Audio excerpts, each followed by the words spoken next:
Salut tout le monde, vidéo aujourd'hui un petit peu différente puisque je viens de recevoir juste à l'instant un nouveau colis qui normalement contient un nouveau clavier pour mon nouveau PC portable, à savoir un PC portable Asus que j'ai trouvé dans la rue. Avant que certains commencent à rager dans les commentaires, sachez que cet ordinateur portable, je l'ai trouvé pas loin de chez moi, dans la rue, au pied d'un conteneur de récupération pour les bouteilles en verre. C'est un truc qui était bien à jeter, je ne l'ai pas volé, c'était pas quelqu'un qui avait le dos tourné et j'ai piqué son PC ou quoi que ce soit, ce truc était bel et bien à jeter. Mais récupérer un PC portable dans la rue, certes ça arrive peut-être pas tous les jours, mais ça peut arriver. L'avantage c'est que cet ordinateur c'est un PC Asus qui date de 2013, équipé d'un Core i7 3630QH, il me semble, de 6 Go de RAM, d'un disque dur de 750 Go, d'un lecteur Blu-ray, d'un bon écran qui doit faire dans les 17 pouces, et d'une carte graphique Nvidia GT 635M. Alors c'est sûr, c'est pas extraordinaire, c'est pas un PC de toute dernière génération ultra surpuissant, mais c'est tout de même un très bon PC et qui était quand même pas si mal que ça il y a seulement 4 ans de ça. Alors bien sûr, si ce PC était dans la rue, c'est parce qu'il avait quand même quelques petits défauts. Alors bien sûr, je vais commencer par le clavier. Si j'ai commandé un clavier, c'est parce que le clavier qu'il y avait dans ce PC à l'origine est mort. Je pense qu'il a pris de l'eau ou un truc comme ça, enfin bref.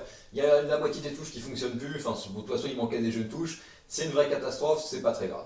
Par contre, le gros problème, ce qui a fait que ce PC était vraiment en panne, c'est le disque dur. Le disque dur de 750 Go qui était un Samsung est tout simplement HS. Clairement, j'ai une petite photo pour illustrer ça que j'ai prise en démontant le disque dur.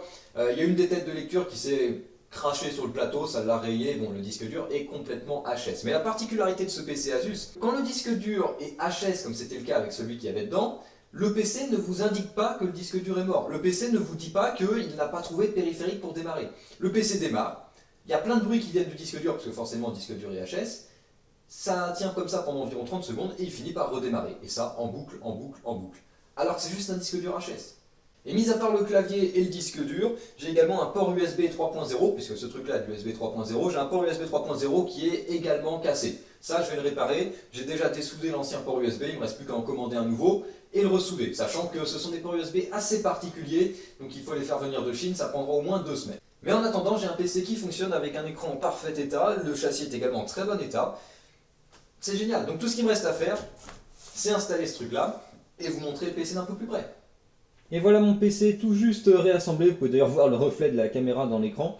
Donc il fonctionne bien, je viens tout juste de le remonter, maintenant le clavier fonctionne, contrairement à avant où la moitié des touches ne fonctionnaient pas. Sinon, bah voilà, c'est un petit PC propre, alors en référence, donc c'est un Asus R700V, donc avec Core i7 quand même, et Nvidia GT 135M avec 2 Go de mémoire vidéo. La batterie est loin d'être complètement usée, on arrive encore à tenir... selon mon dernier test, à peu près 1h45 en utilisation internet, donc c'est pas si mal que ça. L'état général est très bon, puisque l'écran est en bon état, il n'y a pas de pixels morts. Le PC, voilà, derrière est très bien également, il n'est pas spécialement rayé, cassé ou quoi que ce soit. Tout fonctionne très bien une fois remis en état. Alors, les quelques travaux que j'ai eu besoin de faire dessus, ça a été bien sûr remplacer le disque dur. Donc j'ai mis un disque dur que j'avais en 2,5 pouces, un Toshiba de 320 Go que j'avais en stock. Donc bon, c'est sûr, c'est pas un SSD, c'est vrai que ce truc-là pourrait supporter les SSD, mais bon, c'est déjà pas mal. Ça tourne quand même assez bien, surtout que Windows 10 est fraîchement installé. D'autant plus que c'est Windows 10, donc famille, qui est activée officiellement, puisqu'il y a la licence Windows 8, et donc il a dû être passé à Windows 10 déjà avant, donc c'est parfait. Sinon, au niveau des travaux que j'ai fait dessus, donc bien sûr, j'ai remplacé également le clavier. Comme j'ai dit, il y a un port USB 3.0 qui est HS que j'ai complètement dessoudé, tout est prêt. Il ne reste plus que je reçoive le nouveau port USB et que je le soude en place. Donc je serai obligé de redémonter le PC, c'est sûr, mais bon, pour le moment, je vais l'utiliser comme ça. Et sinon, bien sûr, j'ai besoin de faire toute la poussière, parce que ce truc-là était vraiment poussiéreux. En plus, il était chez quelqu'un qui fume. Alors ça, c'est quelque chose quasiment pire. C'est quand vous fumez devant votre PC, parce que la fumée de cigarette, ça a tendance à faire coller la poussière encore plus, notamment sur les ventilateurs et toutes les parties, partout en fait. Donc ce qui fait qu'il y a toujours une petite odeur de cigarette qui reste. Alors bon, quand on nettoie bien, ça s'en va quand même à peu près, et il faut surtout bien nettoyer, parce que ça se bouge très vite. Voilà, sinon, à part ça, un bon nettoyage, nouveau disque dur, nouveau clavier, et c'est reparti. Alors je sais que ça arrive pas à tout le monde, mais voilà, quand on a de la chance, on tombe sur ce genre de choses. Si vous aussi vous avez trouvé des choses un peu extraordinaires comme ça dehors, n'hésitez pas à publier ça dans les commentaires, ça peut être intéressant de voir qu'est-ce qu'on peut récupérer parfois, alors que c'est des trucs qui sont jetés mais qui fonctionnent encore très bien. Et voilà, sinon je suis content de ce PC portable, j'avais plus de PC portable, d'ailleurs j'ai jamais vraiment été un grand utilisateur de PC portable, je préfère bien sûr les PC fixes. Mais voilà, ça me fera mon petit PC portable. Bon, c'est quand même du Core i7 et tout, c'est pas si mal que ça. Surtout quand on sait que ça m'a coûté le prix d'un clavier, puisque même le disque dur, je l'avais déjà récupéré ailleurs.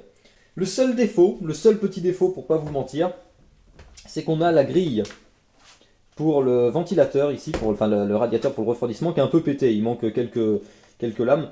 Mais enfin voilà, quand on a que ça comme défaut sur son PC portable, honnêtement, ça va. Sinon la connectique, bah voilà, c'est le PC, donc c'est du Asus. On a deux ports USB 3.0 qui sont là. Bon, même si, comme vous pouvez voir, il en manque un.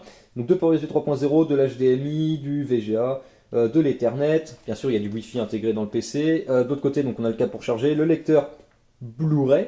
On a deux ports USB 2.0, les jacks, à l'avant on a les voyants pour tous les états du PC, et à l'arrière on n'a rien du tout, mis à part la batterie. Alors bien sûr, comme je dis, j'ai nettoyé le PC portable, donc ça a demandé quand même un désassemblage complet du PC, mais genre entièrement. Désassemblage complet, nettoyage, certaines pièces qui sont passées à l'eau, comme des parties des coques en plastique par exemple, quand il n'y a plus d'électronique dessus, on peut se permettre de les nettoyer directement dans l'eau, etc. Ça permet d'enlever toute la poussière et même d'enlever un peu l'odeur cigarette qu'il y avait dessus et tout. J'ai également changé la pâte thermique qu'il y avait sur le GPU et sur le CPU, parce que bon, elle avait quand même déjà quelques années la pâte thermique, donc comme j'avais de la pâte thermique en stock, autant la changer pour optimiser le refroidissement. Et mis à part ça et les quelques pièces que j'ai remplacées, tout est ok. Voilà, c'est une petite vidéo pour vous parler de ma dernière trouvaille. Si vous avez des questions, n'hésitez pas à les poser en commentaire. Et moi je vous dis salut à tous et à la prochaine.